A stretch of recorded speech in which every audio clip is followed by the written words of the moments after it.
नमस्कार साथियों, ज्ञान विविध संस्कृत के ऑनलाइन यूट्यूब चैनल में आपका हार्दिक स्वागत है, अभिनंदन है। पिछले वीडियो में हमारा भक्ति आंदोलन चल रहा था। भक्ति आंदोलन में हमने जो मुस्लिम जो थे सूफी संत वो पूरे कर लिए थे। भक्ति आंदोलन महाराष्ट्र के जो भक्ति संत थे उनको हमने पूरा कर लिया था। इसके बाद में अपने जो प्रमुख सिख धर्म चल रहा था, तो सिख धर्म में हमें पांचवें जो गुरु थे आपके अर्जुन देव जी, वो हमने पढ़ लिए थे। और हमने ये बात की थी कि हर मंदिर या जो गोल्डन टेम्पल है या स्वर्ण मंदिर जो है उसकी स्थापना अर्जुन देव ने की थी। और जो पहली ईंट जो थी उसकी, तो उस ईंट को सबसे पहले रखने वाले जो सूफी संत मियाँ मीर थे। उसके बाद में आदि ग्रंथ या गुरबाणी जिसे हम कह सकते हैं, उसके बारे में हम आज अध्ययन करेंगे। तो आदि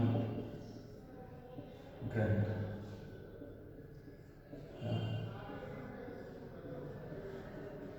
गुरबाणी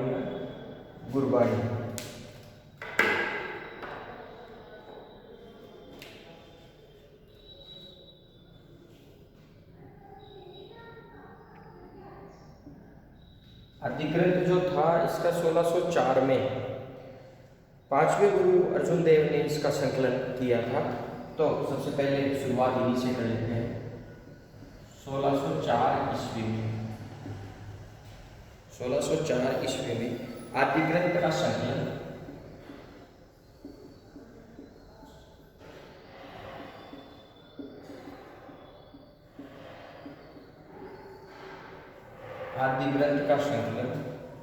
गुरु अर्जुन देव ने किया।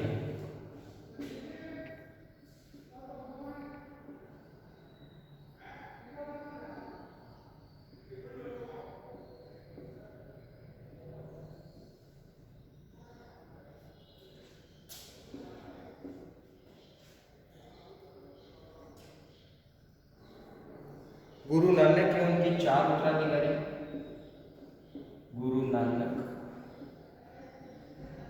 एवं उनके 4 उत्तराधिकारी, गुरु नानक के उनके 4 उत्तराधिकारी तथा जयदेव,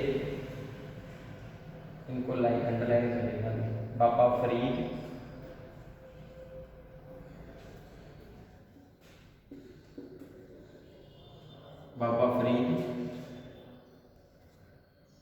कबीर, रामानंद,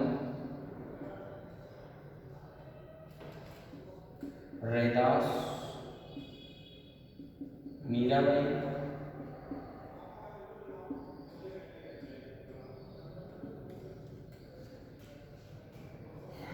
नामदेव, धन्ना और सेन।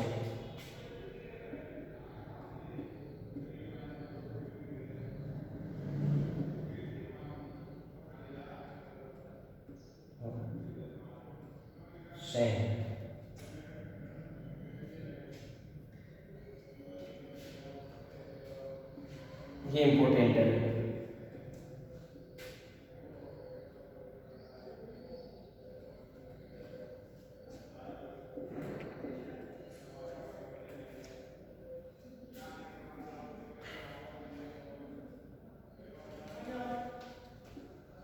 की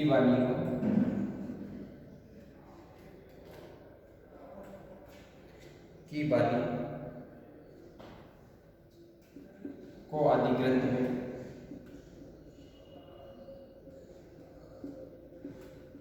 शामिल किया गया है। ये इंपॉर्टेंट है। किया गया है।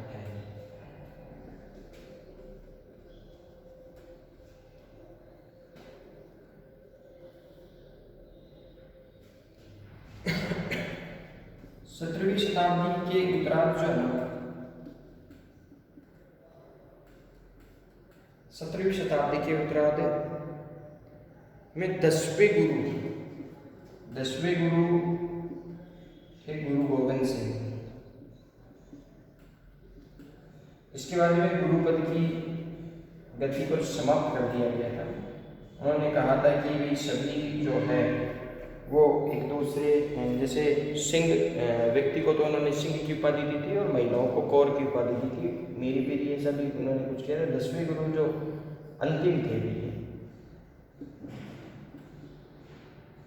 इसके बाद में गुरु नहीं बनते हैं। पहले गुरु नानक थे, अंतिम 10वें गुरु गुरु गोविंद सिंह जी थे।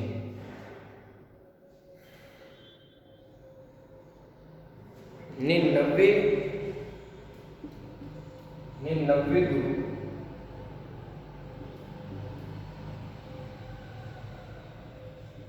तेग बहादुर जी,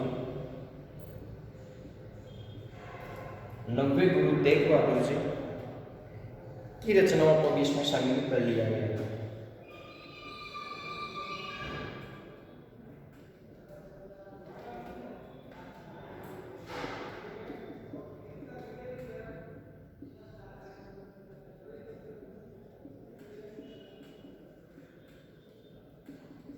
गया था।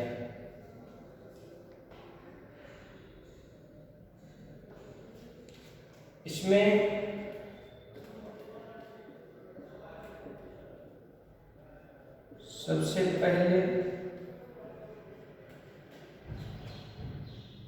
सबसे पहले या प्रारंभिक रचना कह सकते हैं, सबसे प्रारंभिक रचना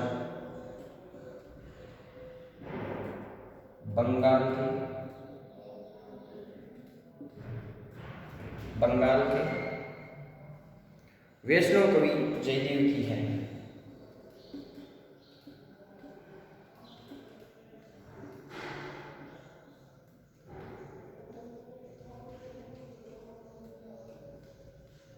जयदेव की है। और सबसे अंतिम रचना गुरु तेग बहादुर की। ये तो यहाँ कंफर्म हो चुका है।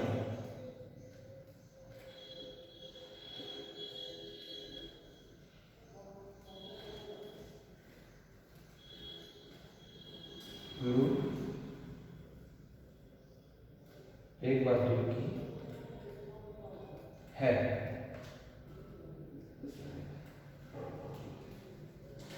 एक लाइन और आप लिख लीजिएगा इसमें। अब इस ग्रंथ को गुरु ग्रंथ साहिब कहा जाने लगा।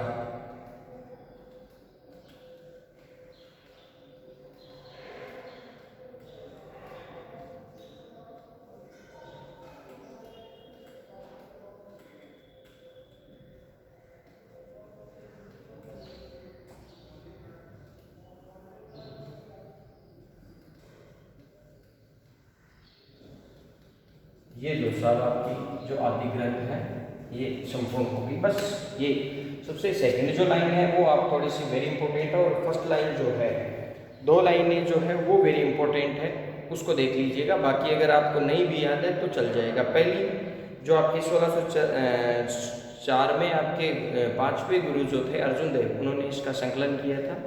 और इसमें किस किस की रचना है ये क्वेश्चन आ जाता है। मिलाने वाले में से अगर ये आ जाए कि इनमें से किसकी रचना गुरु ग्रंथ साहिब में नहीं है, वहाँ पे इसलिए हमें सभी के नाम ध्यान में रखना है। तो 1604 में आदि ग्रंथ का जो संकलन है गुरु अर्जुन देव जी, ये जो थे ये वेरी इंपॉर्टेंट है। अभी 5वें गुरु थे ये आपको ध्यान में रखना है कि कितने नंबर के लिए गुरु थे। पहला आपको याद में रखना है, 5वां आपको याद में रखना है। पहला, 5वां, 9वां और अंतिम या 10वां, ये जरूर आप थोड़ा सा ध्यान में रखिएगा। इन 4 का थोड़ा सा क्रम जो है कि भी पहले कौन सा था, सेकंड कौन सा था, इनमें 1, 5, 9, 10 ये 4 तो आपको याद रखने हैं। 5वें गुरु थे गुरु नानक के, उनके 4 उत्तराधिकारी प्लस जयदेव, ये वैष्णव कवि थे बंगाल के।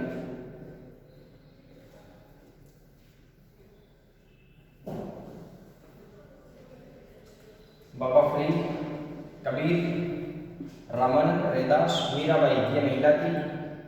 राजस्थान की भक्ति, राजस्थान की राधा के नाम से भी जानते हैं। नामदेव, धन्ना ये किसान थे, जाट वर्ग से थे, और सेन ये नहीं थे।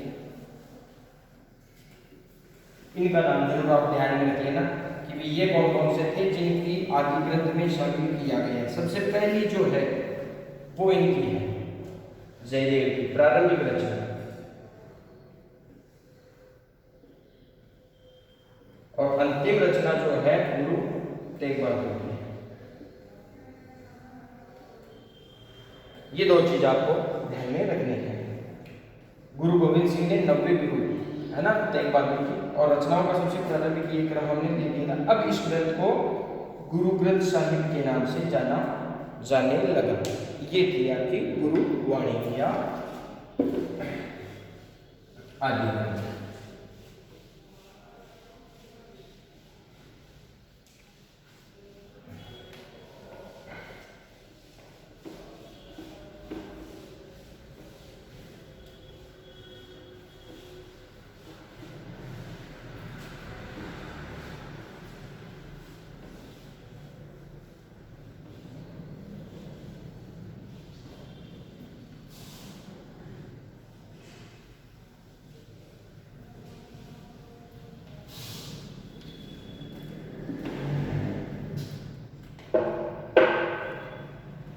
अब हम बात करते हैं छठवें गुरु हरगोविंद की।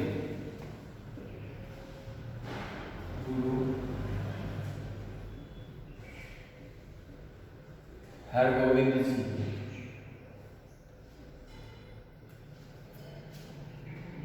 1606 से 1645 इनका टाइम पीरियड है।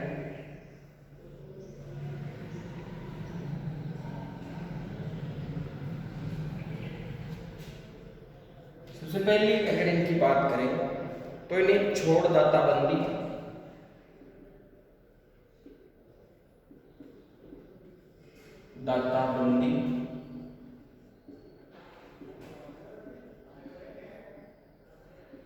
सच्चा बादशाह के नाम से जाना जाता है। ये इनकी उपाधि हम कह सकते हैं, या ये इनकी उपाधियां थी। छोड़दाता बंदी तो इसलिए कहा जाता था कि एक बार इनको ग्वालियर दुर्ग में कैद कर लिया गया था। ये इसको इसलिए कहा जाता है कि जहांगीर ने इनको 2 वर्ष के लिए ग्वालियर के दुर्ग में कैद कर लिया गया था। जब ग्वालियर दुर्ग में कैद कर लिया गया था तो इनको फिर छोड़ दिया गया था 2 वर्ष बाद में। जब छोड़ दिया गया था तो इन्होंने जितने भी कैदी थे उन सबको छोड़ दिया गया था, जिसके कारण इनको छोड़दाता बंदी कहा जाता था या कहा जाने लगा।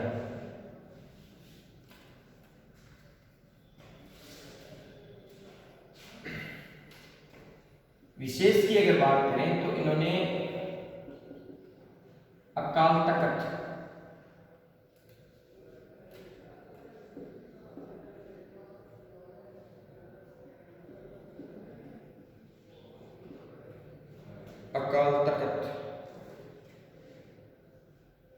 बंगा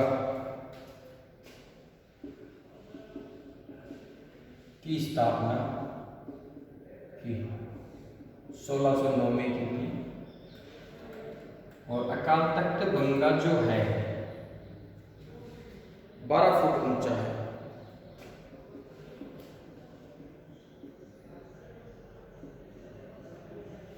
ये बात थी इनकी विशेष। इसके बाद में हम बात करते हैं तो जहांगीर ने गुरु अर्जुन देव पर जुर्माना लगा दिया था। उस समय मुगल बादशाह था जहांगीर।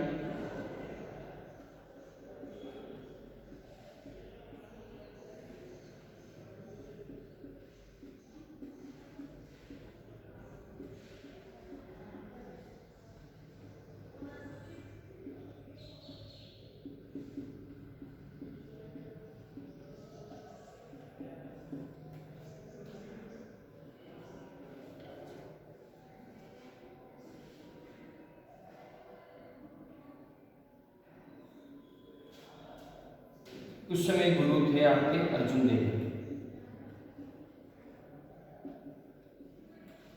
अब जब इन पर जुर्माना लगाया, जो राशि थी वो इनसे मांगी थी हरगोविंद जी से।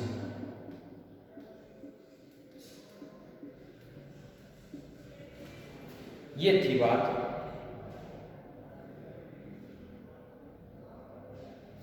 और भाई साहब ने इन्होंने क्या कर दिया, मना कर दिया कि मेरे पास तो पैसे नहीं है। जब इन्हें बना कर दिया था तो इनको 2 वर्ष तक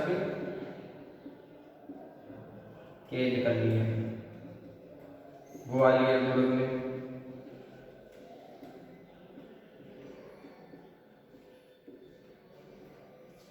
ग्वालियर दुर्ग में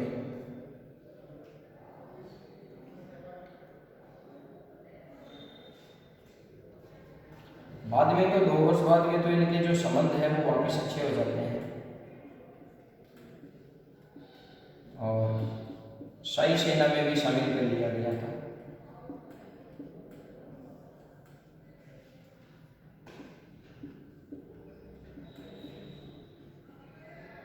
शामिल कर लिया जाता है इनको। इन्होंने मीरी और पीरी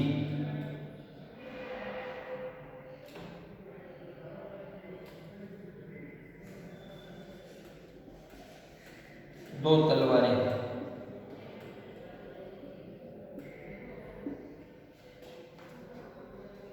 मीरी और पीरी दो तलवारें थी।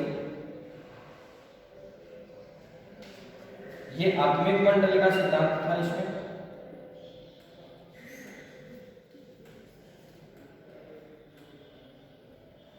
और पीरी जो है इसमें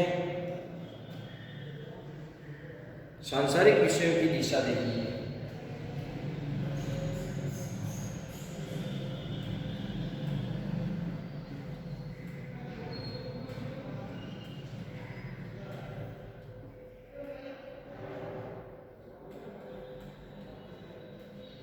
दो तलवारें थी जिसे मीरी पीरी सिद्धांत कहते हैं।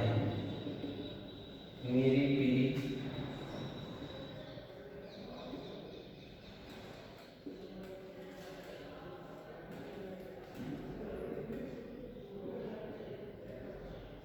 कहते हैं। ये मीरी जो थी ये आत्मिक मंडल की थी और ये पीरी जो थी वो सांसारिक विषयों की दिशा देगी।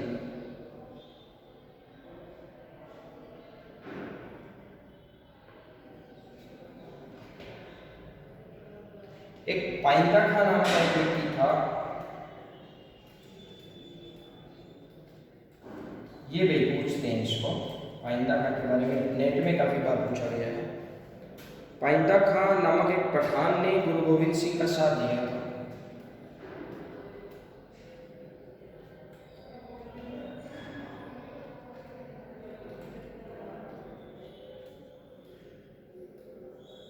बाद में ये मुगलों में मिल जाता है।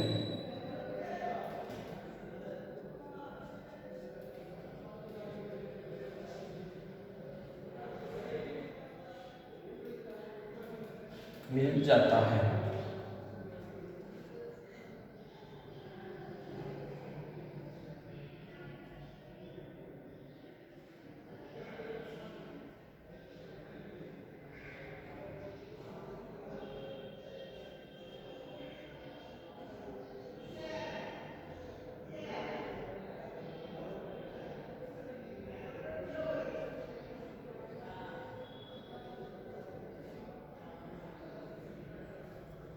ये पहले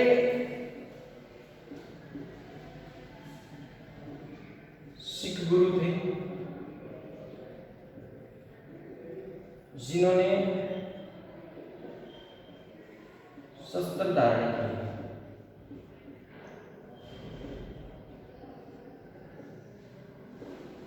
ये वो मूवी में कई बार आता है कि मैं गुरु गोविंद सिंह हरगोविंद सिंह संग बाज लड़ा हूं। तो शारजा से इनका झगड़ा हो गया था।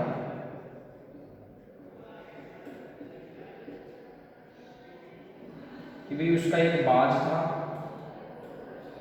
और वो बाज इनके खेमे में आ गया था। गुरु ने देने के लिए मना कर दिया। तब ये पाइंदा खां जो था ये इनका साथ देता है और फिर ये वापिस मुगलों में मिल जाता है। ऐसा ये बसीचंद्र नाम का एक व्यक्ति था। वो डकैत था।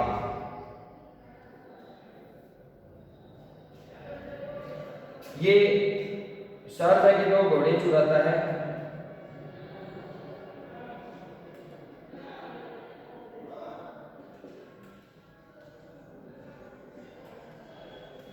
और ये गुरु जी को दे देता है, हरगोविंद को दे देता है।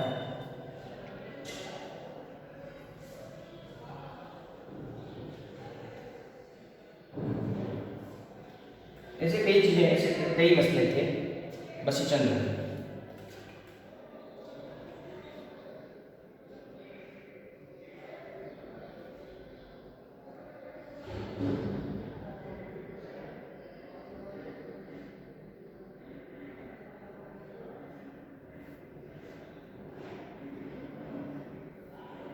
इन्होंने कश्मीर की जो पहाड़ियां थी,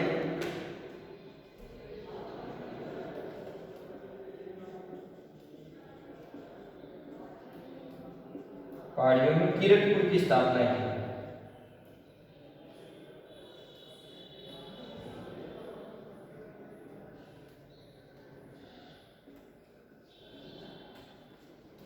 किरतपुर की स्थापना की। ये थी इनकी बेसिक सी बातें। देखो, गुरु गोविंद सिंह जी 1645 में इनकी मृत्यु हो जाती है। जगह नहीं है, यहाँ लिख रहा हूँ मैं। गुरु गोविंद सिंह जी 1606 से 1645 में इनकी मृत्यु हो जाती है। इनकी दो उपाधियां थी, एक थी छोड़दाता बंदी और एक सच्चा बादशाह। इन्होंने 12 फीट ऊंचा अकाल तख्त बंगा जो था उसकी इन्होंने स्थापना की थी। कब की थी? 1609 में की थी। छोड़दाता बंदी इनको इसलिए कहा जाता था कि जहांगीर जो था, वो जो 5वें गुरु जी थे आपके अर्जुन देव जी, तो उन पे कोई जुर्माना लगा हुआ था और वो खत्म हो गए। होने के बाद में इनसे वो जुर्माना मांगा गया था। इन्होंने कहा पैसा मेरे पास तो नहीं है, अब क्या उखाड़ लोगे? आपको जो उखाड़ना है वो उखाड़ लो। तो कहा कि ले अभी तू जेल में आ जा। और इनको ग्वालियर जो दुर्ग है उसमें 2 वर्ष तक कैद कर दिया गया था। 2 वर्ष के बाद में जब इनको छोड़ा गया था तो उन्होंने इतने भी जो कैदी थे उन सबको साथ छोड़ने की बात कही और तब इनको छोड़दाता बंदी कहा जाता है। और इसके बाद में इनके जो संबंध है वो अच्छे हो जाते हैं और शाही सेना में सिखों को शामिल भी कर लिया गया था। शाहजहां से इनका थोड़ा सा झगड़ा हो गया था कि उसके पास एक बाज था, वो उड़कर इनके खेमे में आ जाता है और ये देने के लिए मना कर देते हैं। एक ऐसा ही, और तब ये बयान दिखाया है जो इसका सहयोग करता है, लेकिन बाद में ये मुगलों की वापिस मुगलों में मिल जाता है। ऐसा ही एक बसीचंद्र था जो शाहजहां के 2 घोड़े चुराता है और इसको दे देता है, गुरु हरगोविंद जी को दे देता है। इन्होंने मीरी और पीरी सिद्धांत दिया था, ये वेरी इंपॉर्टेंट है, ये वेरी इंपॉर्टेंट है। मीरी और पीरी ये 2 तलवारें थी। मीरी जो थी वो आत्मिक मंडल की रक्षा करती है और ये सांस्कृतिक मंडल जो है उसकी दिशा देती है। कश्मीर की पहाड़ियों में इन्होंने कीरतपुर नामक स्थान बसाया था और 1635 में इनकी मृत्यु हो गई थी। ये पहले सिख गुरु थे, ये इंपॉर्टेंट है। ये पहले सिख गुरु थे जिन्होंने शस्त्र धारण किया था। ये थे आपके गुरु हरगोविंद जी।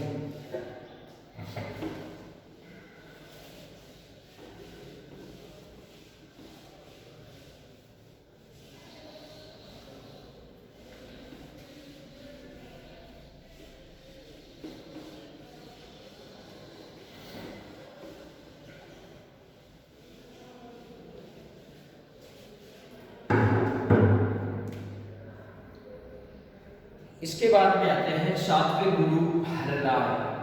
गुरु हर राय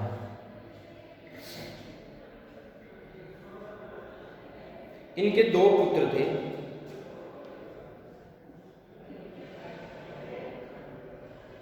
एक राम राय और एक था आपका हरिकिशन। हरिकिशन आता है कई किताबों में, कई में हरिकिशन आता है।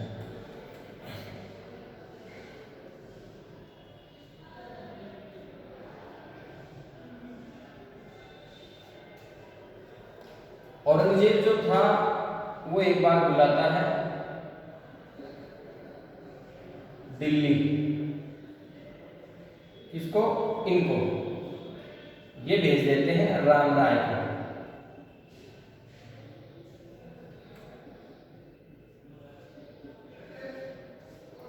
इसके समय उत्तराधिकार का प्रश्न उठ जाता है।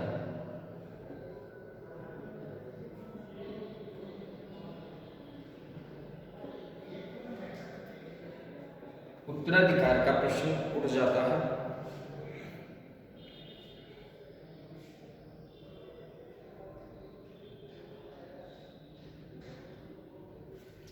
ये औरंगजेब के समर्थन से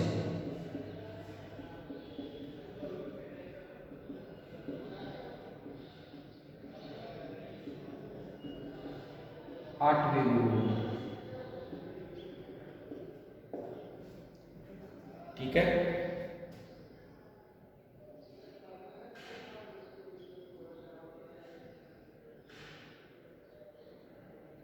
और इसको ये औरंगजेब जो है वो देहरादून में,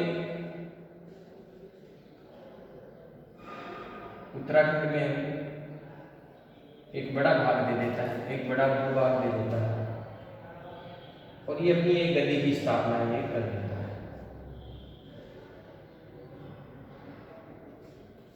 ये था इनका मैटर।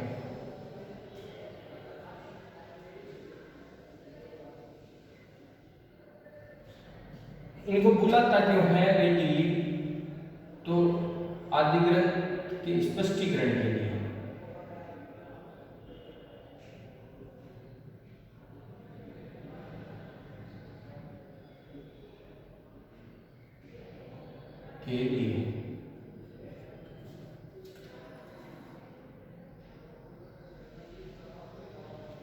गुरु हरिकृष्ण,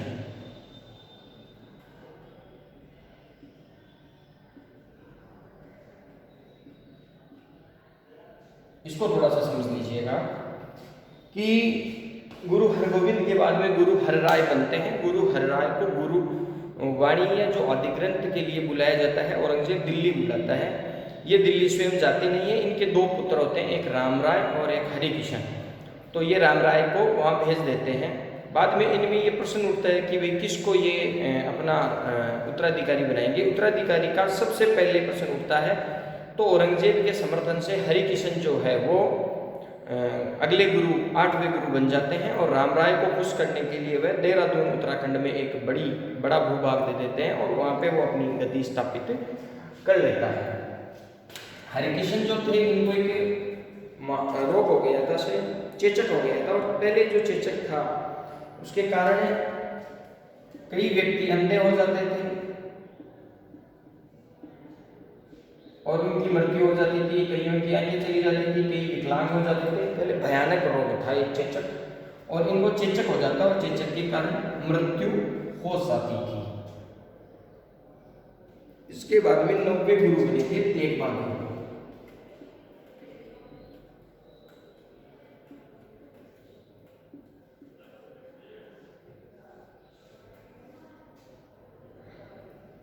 इनकी उपाधि बक्कालादी बाबा।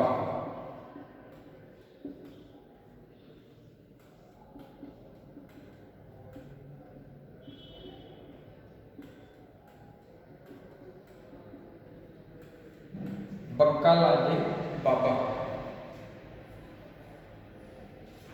सिखों द्वारा निर्वासित एकमात्र गुरु।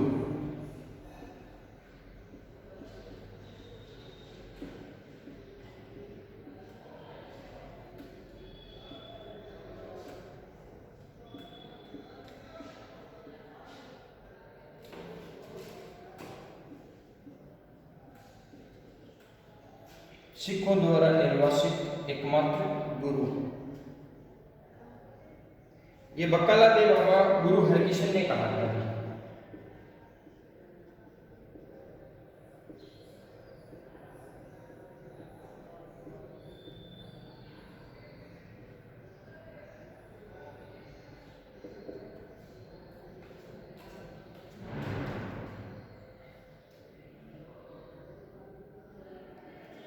इन्होंने किसानों की जो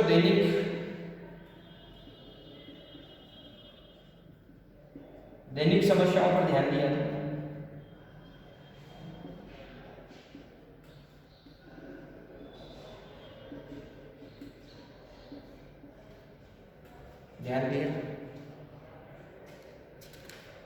ऐसा किसी गुरु ने नहीं किया था। ऐसा पहले किसी गुरु ने नहीं किया था।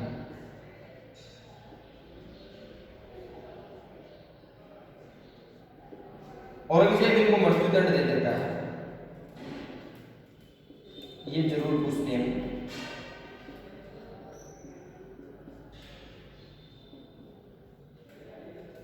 मृत्युदंड क्यों देता है मृत्युदंड, ये इतना तो आप ध्यान में रख लीजिएगा।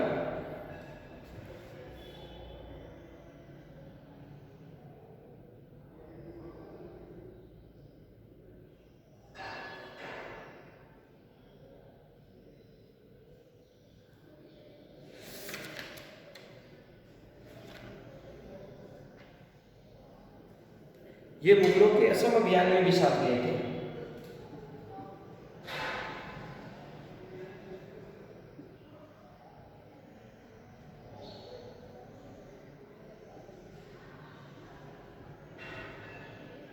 साथ गए थे।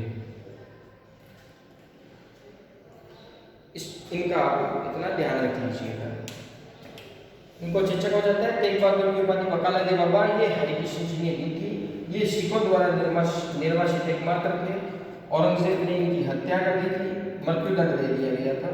किसानों की दैनिक समस्याओं पर ध्यान देने वाले इसे पहले गुरु थे और ये मुगलों के असम अभियान में भी साथ गए थे। इसके बाद में अंतिम जो गुरु थे वो थे गुरु गोविंद सिंह। एक हरगोविंद हुए हैं, एक गुरु गोविंद सिंह हुए हैं। अंतिम जो सिख थे वो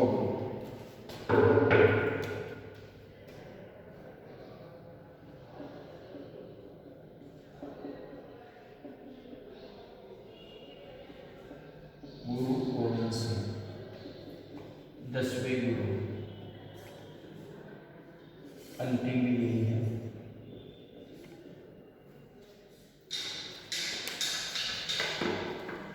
इनका जन्म पटना में हुआ था।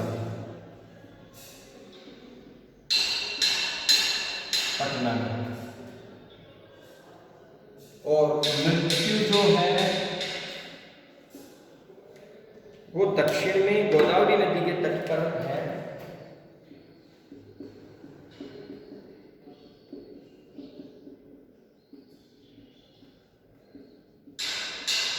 नदी के तट पर नांदेड़ में।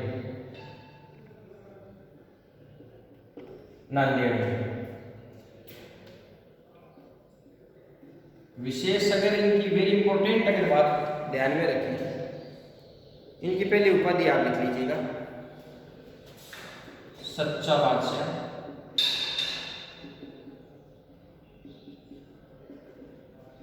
उच्च का पीर,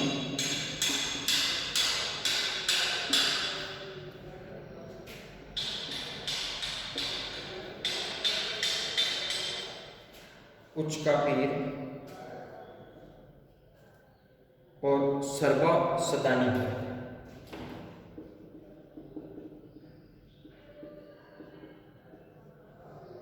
सर्वा सदानी इनकी रचनाएं जो थी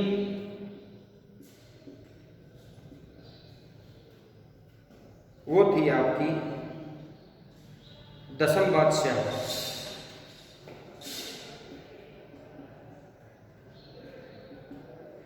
दसम बादशाह। इनमें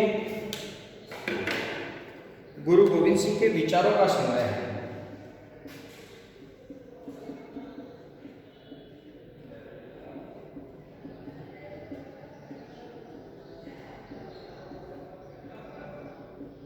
विचारों का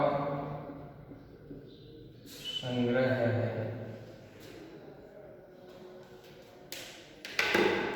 विचित्र नाटक,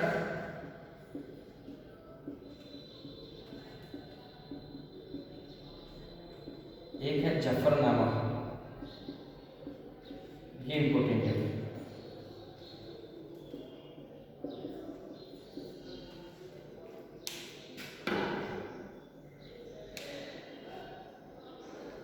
ये इनकी आत्मकथा है।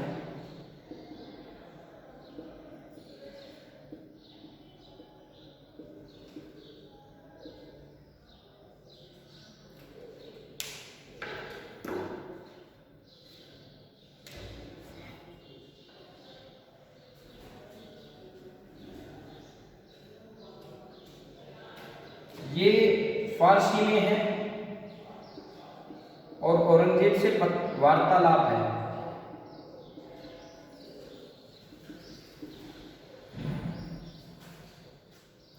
इसके अलावा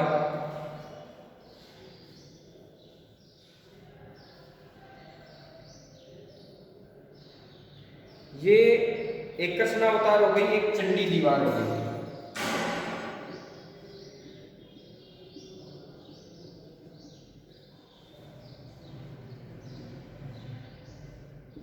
चंडी दीवार, ये जो रचनाएं हैं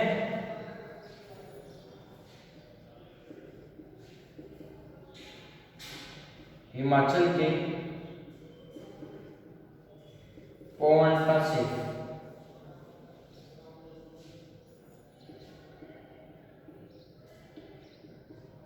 साहित्यिक रचनाएं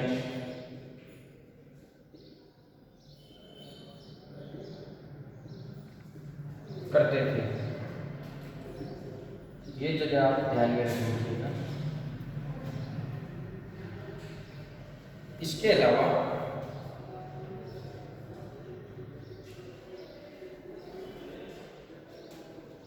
इनके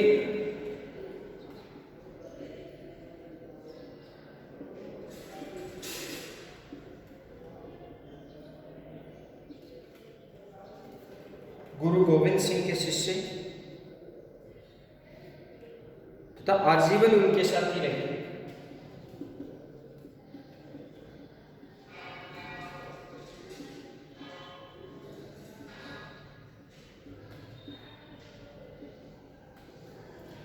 आजीवन उनके साथ ही रहे भाई मनी सिंह ने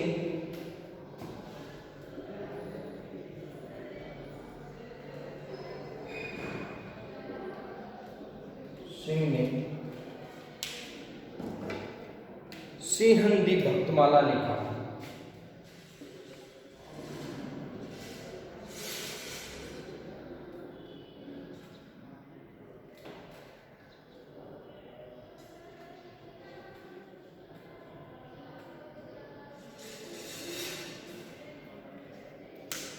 लिखा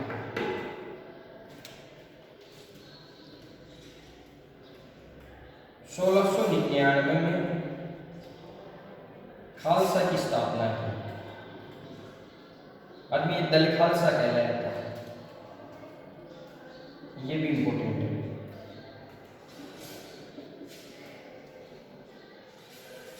बैसाखी के दिन करता है।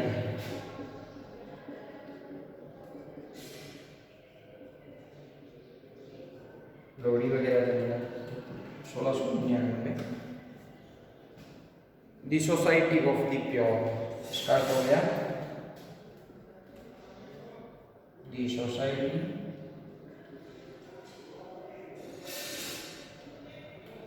ऑफ प्योर, ये इंपॉर्टेंट है भाई। खालसा की स्थापना कब, डेट के साथ पूछते हैं। ये दो चीजें तो आपको रटनी है इसमें, एक ये और एक ये। इन्होंने पुरुषों को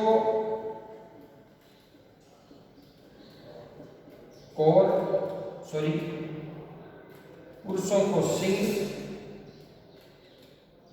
और महिलाओं को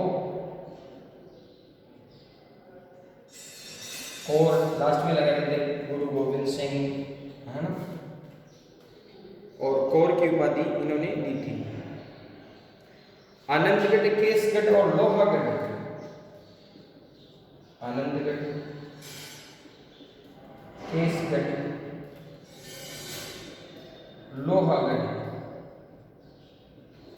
किलों का निर्माण करवाया।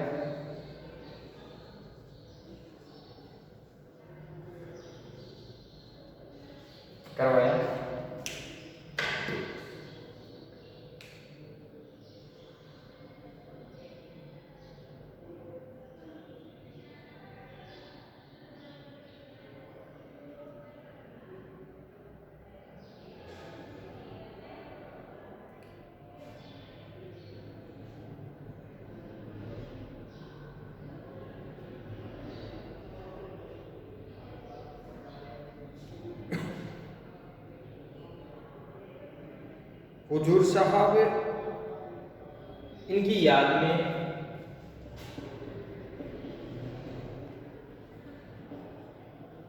हुजूर साहिब गुरुद्वारे का निर्माण करवाया गया। एक अफगान ने इनकी हत्या कर दी थी, ने चूरा गोद दिया था इनको। इसके अलावा इनसे युद्ध होते हैं अभी इनका, औरंगजेब के विरुद्ध इनके युद्ध होते हैं।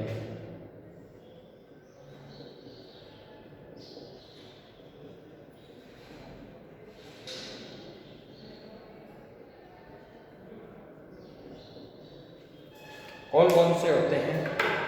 आनंदपुर का प्रथम और द्वितीय युद्ध होता है।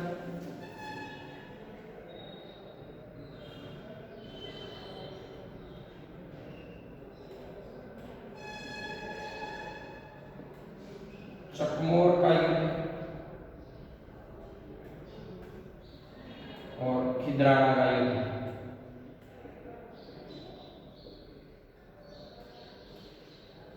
ये इनके युद्ध होते हैं। उच्च का पीर इनको इसलिए कहा जाता था कि ये मुस्लिम संत का एक बार भेष बदलकर औरंगजेब से बचने के लिए निकल गए थे, ताकि सेफ जोन में निकल जाए, तब इनको उच्च का पीर कहा जाता था।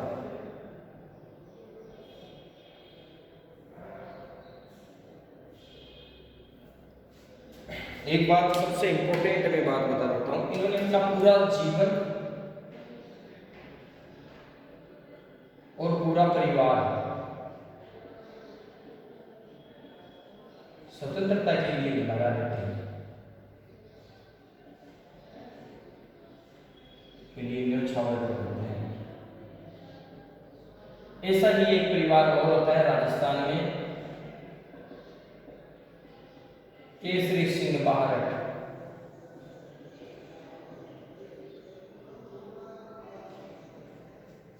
ये दो ऐसे परिवार होते हैं जो अपना संपूर्ण जो जीवन है, संपूर्ण जीवन और संपूर्ण परिणाम जो परिवार जो है वो सौंप देते हैं स्वतंत्रता के लिए। एक बार आप इसको देख लीजिएगा, गुरु गोविंद सिंह जी 10वें गुरु और अंतिम गुरु थे। इनकी याद में इनका जन्म जो है वो पटना में हुआ था। दक्षिण के गोदावरी नदी, परवरा नदी की ये सहायक नदी है। सिंधु मैंने बताया था, गोदावरी और रावी नदी, ये दो नदियों का बहुत ज़्यादा उल्लेख मिलता है अपने भारतीय इतिहास में। नांदेड़ में एक जो अफगान होता है वो छुरा पहुँच कर इनकी हत्या कर देते हैं। इनकी उपाधि है सच्चा बादशाह, उच्च का पीर और सरबादास सिंह। उच्च का पीर एक बार ये औरंगजेब से बचने के लिए जब इनके पुत्रों की मृत्यु हो जाती है तो ये मुस्लिम संत का वेश बदल कर चले जाते हैं, इसलिए इनको उच्च का पीर कहा जाता है। इनकी रचनाएं हैं एक दसम बादशाह, जिसमें इनके विचारों का जो है वो संग्रह है। एक विचित्र नाटक, ये इनकी आत्मकथा है। जफरनामा इंपॉर्टेंट है, वे फारसी में औरंगजेब की प्रशस्ति में भी इसका उल्लेख है। एक कृष्णावतार थी, एक चंडी दीवार थी। गुरु गोविंद सिंह के शिष्य भी थे और आजीवन उनके साथ ही रहे थे मनी सिंह। इन्होंने सेहंदी भक्तमाला की रचना की थी। ये अपनी साहित्यिक जो रचनाएं थी वो पोवांटा से किया करते थे। 1699 में खालसा की स्थापना की बैसाखी के दिन, और इन्हें कहा जाता था दी सोसाइटी ऑफ प्योर सुख। इसमें मदिरा वगैरह इनका त्याग कर दिया गया था। इन्होंने पुरुषों को सिंह की उपाधि दी और महिलाओं को गौर की उपाधि दी थी। ये पूछ लेते हैं कि भी किन्होंने दी थी, तो अपने जो अंतिम और 10वें गुरु जो थे गुरु गोविंद सिंह जी, इन्होंने दी थी। इन्होंने आनंदगढ़, केसगढ़, लोहागढ़ किलों का निर्माण करवाया था और औरंगजेब से इनके युद्ध होते हैं। एक आनंदपुर का प्रथम युद्ध और द्वितीय युद्ध, एक चकमोर का युद्ध, एक खिदराना का अंतिम युद्ध होता है। ये इन्होंने इनका परिवार और अपना संपूर्ण जीवन है वो स्वतंत्रता के लिए मुगलों से लड़ते हुए वीरगति को प्राप्त हो गए थे। लड़ते हुए नहीं हुए थे, सॉरी, छुरा घोंप कर इनकी। और ऐसा ही परिवार एक हमारे राजस्थान में हमें मिलता है, केसरी सिंह बारट का परिवार, जिनका संपूर्ण जीवन और पूरा परिवार जो है वो स्वतंत्रता के लिए बलिदान हो गया था। ऐसे ही गुरु थे अपने अंतिम गुरु।